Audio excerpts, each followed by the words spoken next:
আপনি রাস্তায় হাঁটছেন বানরের মূর্তি নিয়ে, বানরের সাথে আপনার কি সম্পর্ক? বানরের সাথে বাঙালি সংস্কৃতির কি সম্পর্ক? আমরা কি বানর থেকে আসছি? তাহলে বানরের মূর্তি আমি হাটে নিয়ে হাঁটবো কেন? বানর থেকে আসছে কারা? ওই যে শনিবারে যারা মাছ ধরতে নিষেধ করা হয়েছিল তারপরেও মাছ ধরেছে, আল্লাহ পাক বলছেন ওদেরকে বানর বানিয়ে দিয়েছে। জানেন না এটা? পড়েন, পড়াশোনা করেন। পড়াশোনা না করলে আমার সব কথা বুঝতে পারবেন না হয়তোবা। যদি বুঝতে না পারেন আরো একবার লেকচার শুনেন, রিপিটেড শুনেন, তারপরে আবার চেক করেন, ক্রস চেক করেন। একটা প্রজন্মকে আল্লাহ বানর বানিয়ে দিয়েছিলেন, কোরআনে দলিল আছে। আমরা কি সেই প্রজন্ম? তাহলে বানরের মূর্তি নিয়ে রাস্তায় হাঁটবো কেন? কেন? আপনি পেঁচার সাথে আপনার কি সম্পর্ক? পেঁচা কি আমার ভাগ্যের প্রতীক? হাত থেকে যদি কিছু পড়ে যায়, আমাদের অনেকে বলে যে একটু বসে যান, অমঙ্গল হতে পারে। চিরুনি পড়ে গেলে বলে যে মেহমান আসতে পারে। বিড়াল সামন দিয়ে চলে গেলে বলে একটু বসে যায়, অমঙ্গল হতে পারে। ইসলাম কি বলছে জানেন? যখনই মনের মধ্যে কোনো কুলক্ষণ আসবে আপনি পড়বেন আল্লাহুম্মা লা তায়রা ইল্লা তায়রুক ওয়ালা খায়রা ইল্লা খায়রুক ওয়ালা ইলাহা গায়রুক। মানে আল্লাহ আপনার দেয়া কল্যাণ ছাড়া কোনো কল্যাণ নাই, আপনার দেয়া অকল্যাণ ছাড়া কোনো অকল্যাণও নাই, আপনি ছাড়া কোনো ইলাহ নাই। এই হলো মুসলমানের আকীদা। তো এখানে পেঁচার সাথে আপনার সংস্কৃতি কি সম্পর্ক? পেঁচা অমঙ্গলের লক্ষণ? তো এগুলো কি শুরু করেছি আমরা? যে কোনো একটা বিষয় নিয়ে যদি আলোচনা করতে চান আসেন, বসেন, আমরা বসি, আলোচনা করি, সমাধানের পথ খুঁজি, প্রতিভাকে মূল্যায়ন করেন। ইউসুফ আলাইহিস সালাম বলেছিলেন যে আমি বিশ্বস্ত আস্থাভাজন, আমাকে এই খাজানার দায়িত্ব দেন। কে বলেছিল? ইউসুফ আলাইহিস সালাম। কখনো কখনো দায়িত্ব চেয়ে নেওয়া জায়েজ যখন দেখবেন দায়িত্ব নেয়ার যোগ্য কোনো মানুষ নাই। কিন্তু যে পদ্ধতিতে এখন মানুষ দায়িত্ব চাচ্ছে ওই পদ্ধতি তো ইসলাম সমর্থন করছে না। এখানে আপনি একজন হিজড়াকে দেখছেন মানুষের ঘরে ঘরে গিয়ে ভোট চাচ্ছে, নারী থেকে পুরুষ হচ্ছে, পুরুষ থেকে নারী হচ্ছে, তাও আবার ভাই ওইদিকেই। নিজেরও লজ্জা লাগতেছে, কারণ আমি আবার উত্তরবঙ্গের মানুষ। তো এখন কথা হচ্ছে যে এইটা তো সিস্টেম না, প্রতিভাকে মূল্যায়ন করতে হবে। আপনাদেরকে আল্লাহ পাক তৌফিক দান করেন, বলেন আমিন। এখন কথা হচ্ছে সংস্কৃতি যদি আপনি ভিতরে চোখ দিয়ে দেখেন, দেখবেন টপ টু বটম আপনি খ্রিস্টানদের সংস্কৃতি ফলো করছেন। আপনার খাওয়া, আপনার রুচি, আপনার অভ্যাস, আপনার পছন্দ, আপনার বিয়ের অনুষ্ঠান, আপনার জন্মদিন, আপনার মায়ের ওই কি বার্ষিকী, বাবার ওই বার্ষিকী, যা যা করতেছেন সবকিছু কার অনুসরণ করতেছেন আপনারা? খ্রিস্টানদের। একটা ভবন উদ্বোধন করবেন, খুজুত করে একটা ফিতা কাটলেন, কাইটটা মাশাআল্লাহ পায়রা আপনি উড়াই দিলেন। তো এই পাখি কি আমার কল্যাণ নিয়ে আসবে? হ্যাঁ, এই পায়রা আমার কল্যাণ নিয়ে আসতে পারে? ওইখানে দাঁড়ায় 2 রাকাত নামাজ তো পড়তে পারতেন, পরে আল্লাহর কাছে দোয়া করতে পারতেন, আল্লাহ আমি এই কাজটা শুরু করলাম, আল্লাহ তুমি বরকত দান করো। এটা আমার সংস্কৃতি। একটা দোকান করেছেন, বাড়ি করেছেন, শুরুতেই আপনি ডিজে পার্টি দিলেন, ডিজে পার্টি, সুবহানাল্লাহ। সূরা বাকারার তেলাওয়াত দিলেন না। তাহলে পুরো বিশ্বের প্রত্যেকটা ডিপার্টমেন্ট, মূল জায়গাগুলো আমরা এখন নিয়ন্ত্রিত হচ্ছি, এবং ভিতরে চোখ দিয়ে যদি দেখি আমরা আমাদের শেকড় থেকে দূরে সরে গেছি। ভাই আল্লাহ পাক আমাদের সবাইকে বোঝার তৌফিক দান করেন। কথা বললে অনেক কথা বলতে পারতাম, আজকে আর বলতেছি না, শেষ করে দিই। আরেকটা পয়েন্ট বলবো, খালি লাস্ট পয়েন্ট, সেটা হচ্ছে ধর্মীয় অঙ্গনে। শেষ পয়েন্টটা কি ভাই? প্রথম পয়েন্টটা মনে আছে? ভিতরে চোখ দিয়ে দেখবেন পুরো বিশ্বের ভূ রাজনীতি, ভিতরে চোখ দিয়ে দেখবেন পুরো বিশ্বের অর্থনীতি, ভিতরে চোখ দিয়ে দেখবেন পুরো বিশ্বের কি শিক্ষানীতি, ভিতরে চোখ দিয়ে দেখবেন পুরো বিশ্বের সংস্কৃতি, আর ভিতরে চোখ দিয়ে দেখবেন পুরো বিশ্বের ধর্মতাত্ত্বিক অবস্থা। আর এটার দরকার আছে, কারণ সারা দেশে খ্রিস্টান মিশনারিদের তৎপরতা বেড়েছে। এই জন্য আমাদেরকে তুলনামূলক ধর্মতত্ত্ব পড়তে হবে, ওদের সাথে আমাদেরকে বাহাস করতে হবে, এই ভাইদেরকে ফিরিয়ে আনতে হবে। অনেকে টাকার কারণে উত্তরবঙ্গের দিকে, দক্ষিণবঙ্গে, আপনার পাহাড়ি এলাকার দিকে এগুলোর তৎপরতা প্রচুর বেড়ে গেছে। আমরা তো মাশাআল্লাহ মিলাদ আর জিলাপি আর খোরমা আর কিয়াম নিয়ে দাঁড়িয়ে আছে। ভিতরে যে ইসলাম কোথায় চলে যাচ্ছে আমরা তো জানি না। আল্লাহ পাক আমাদেরকে বোঝার তৌফিক দান করেন। আরো বেড়েছে, ওই যে একটু আগে আপনারা আলোচনা করছিলেন কাদিয়ানি মতবাদ, এটা বাড়ছে, সুদী এনজিওর মতবাদ বাড়ছে।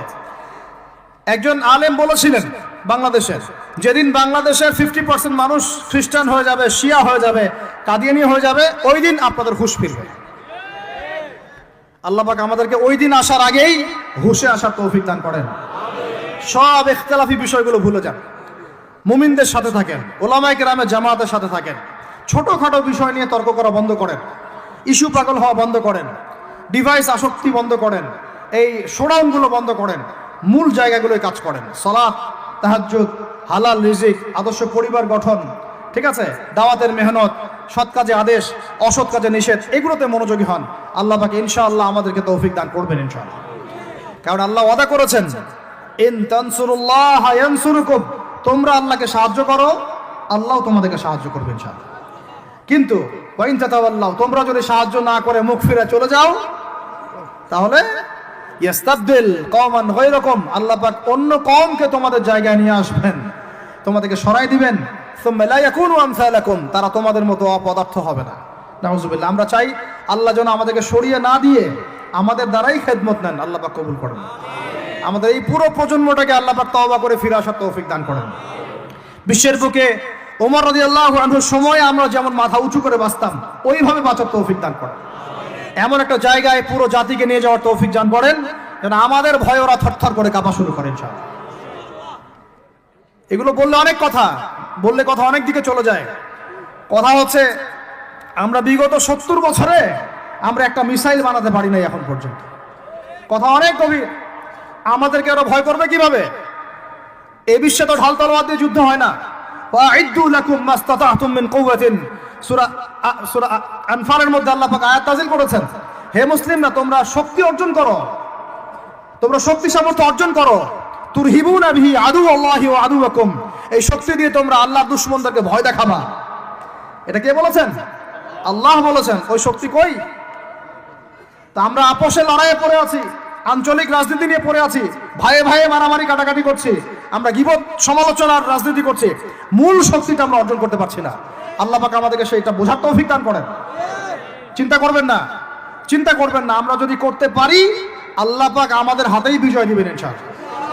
আর এটাও চিন্তা করবেন না, নিশ্চিত থাকেন, যদি আমরা করতে না পারি আল্লাহ আমাদের একটাকেও জীবিত রাখবে না, একটাকেও না। আল্লাহ পাক সবগুলোকে সরাই দিবেন ইনশাআল্লাহ, দিয়ে এমন একটা প্রজন্ম নিয়ে আসবেন, ওরা পারবে ইনশাআল্লাহ তাআলা। এটা ইয়াকিন রাখেন। আমরা যদি গাদ্দার হই, মুনাফিকি করি, আমানতের খেয়ানত করে ফেলি, ওই চেতনা আমরা যদি ধ্বংস করে ফেলি, আল্লাহ পাক আমাদেরকে রাখবেন না। আর হে ঢাকাবাসী শোনেন, আল্লাহ পাক না রাখার জন্য একটা 5 মাত্রার ভূমিকম্প যথেষ্ট। আল্লাহকে ভয় করেন। ঢাকায় জেনা বেড়ে গেছে, সমকামিতা বেড়ে গেছে, মাদক বেড়ে যাচ্ছে, ইয়াবাখোর বেড়ে যাচ্ছে, ছিনতাই বাড়তেছে, কত কি হচ্ছে আমাদের শহরে, আমাদের চোখের সামনে। অশ্লীলতার কারণে এই ভূমিকম্পের আযাব আসে, নোংরামির কারণে আসে, জেনার কারণে আসে, পরকীয়ার কারণে আসে, ব্যভিচারের কারণে আসে, ঘরে ঘরে ঢুকেছে এগুলো। আল্লাহ পাক আমাদের ঢাকাবাসীকে হেদায়েত দান করেন। আমি তো আপনাদের একজন, আমি কিন্তু আপনাদের একজন, আমি আপনাদের বাইরের কেউ না, কিন্তু এগুলো দেখে আমার মনটা কাঁদে, কষ্ট হয়।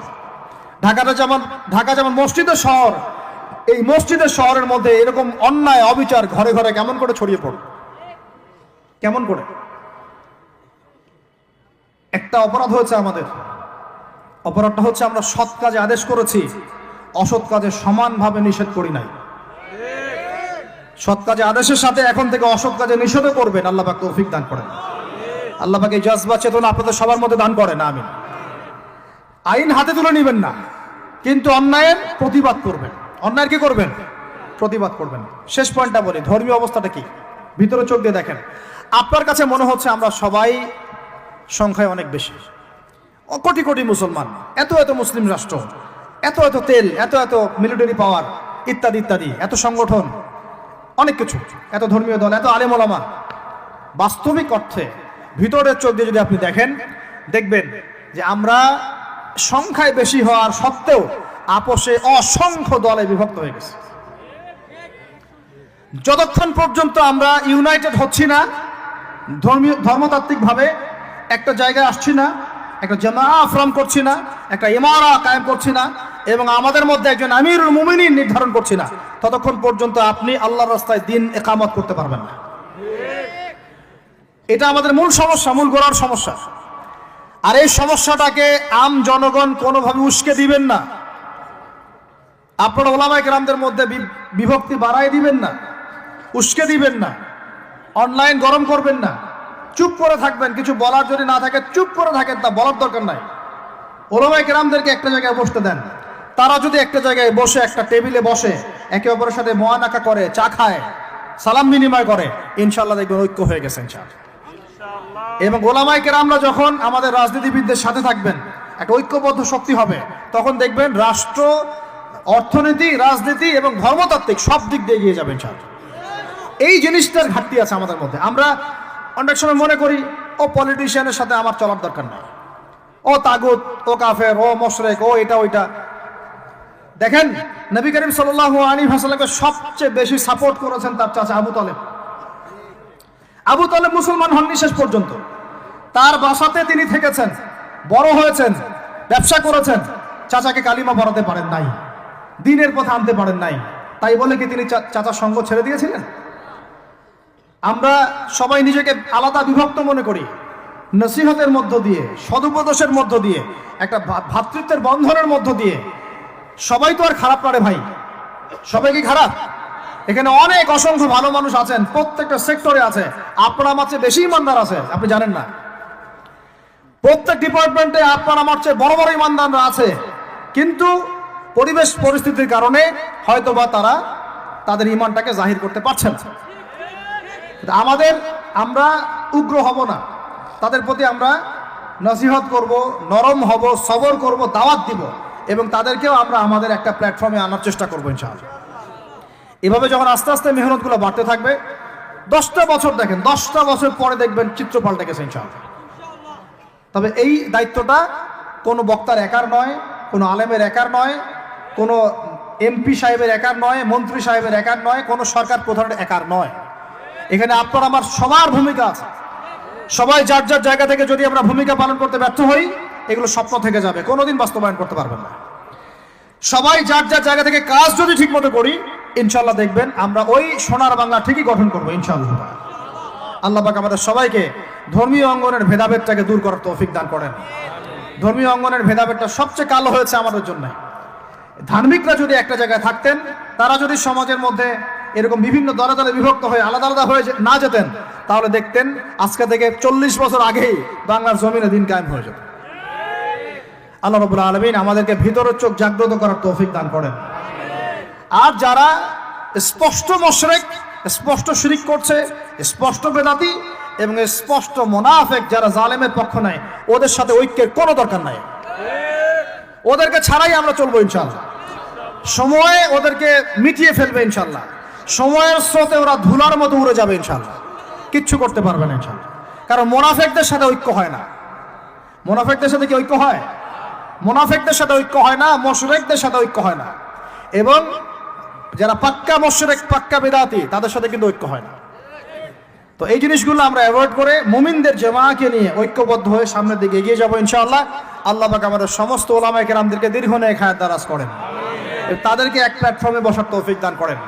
আলেম ওলামাদের সাথে আমাদের সরকার প্রধানদের একটা মৈত্রী এবং মিলবন্ধন আল্লাহ পাক দান করেন। উভয়ের ভুল বোঝাবুঝি আল্লাহ পাক দূর করে দেন।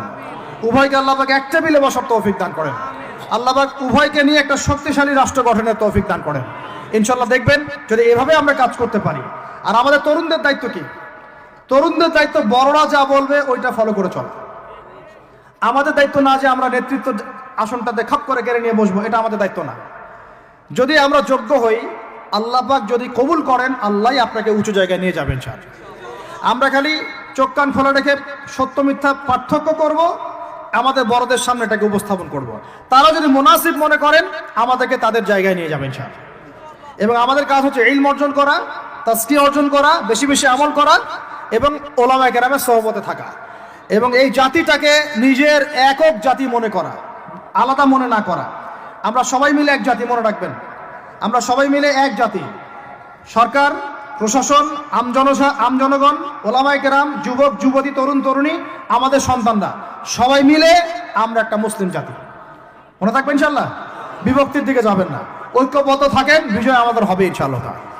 আল্লাহ রাব্বুল আলামিন আমাদের সবাইকে কথাগুলো বোঝার তৌফিক দান করেন।